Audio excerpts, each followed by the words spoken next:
Many times my clients ask me कि क्या एक पार्टनरशिप फर्म कार परचेज कर सकता है in the name of his partner?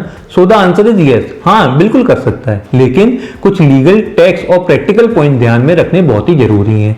As per the partnership act, firm is not a separate legal entity apart from his partner. इसीलिए अगर firm ने payment किया है और कार बिजनेस यूज के लिए, तो कार फर्म की प्रॉपर्टी है, चाहे आरसी पार्टनर के नाम पे क्यों ना हो। अब बात करते हैं बेनामी एक्ट की। बहुत लोग सोचते हैं कि ये ट्रांजैक्शन बेनामी हो सकता है, पर लॉ इज वेरी क्लियर। अगर एक पार्टनर असेट को होल्ड कर रहा है फर्म के बेनिफिट के लिए, तो वो बेनामी नहीं है। बस payment proof, accounting and documentation clear होने चाहिए।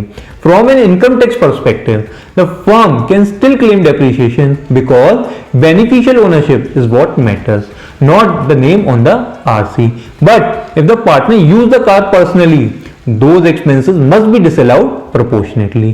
और एक important practical point, अगर कल को कोई एक्सीडेंट हो जाए तो लाइबिलिटी रजिस्टर्ड ओनर यानी पार्टनर पर आती है, फर्म पर नहीं। इसी वजह से बहुत बार फर्म्स कार को पार्टनर्स के नेम पर ही रजिस्टर कराती है, ताकि लीगल लाइबिलिटी क्लियर रहे और कोई डिस्प्यूट ना हो।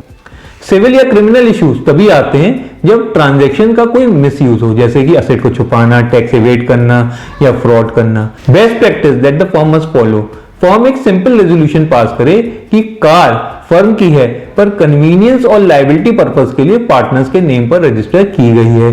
इंश्योरेंस में भी फर्म का इंटरेस्ट मेंशन कर देना चाहिए। तो हाँ, partnership firm can purchase car in the name of his partner, बशर्ते transparency, documentation and genuine business use होना चाहिए। तो मैं उम्मीद करता हूं आपको मेरा वीडियो अच्छा लगा होगा, और भी ऐसे अपडेट्स के लिए मेरे चैनल को लाइक, शेयर और सब्सक्राइब करना ना भूलें। Thank you and stay connected.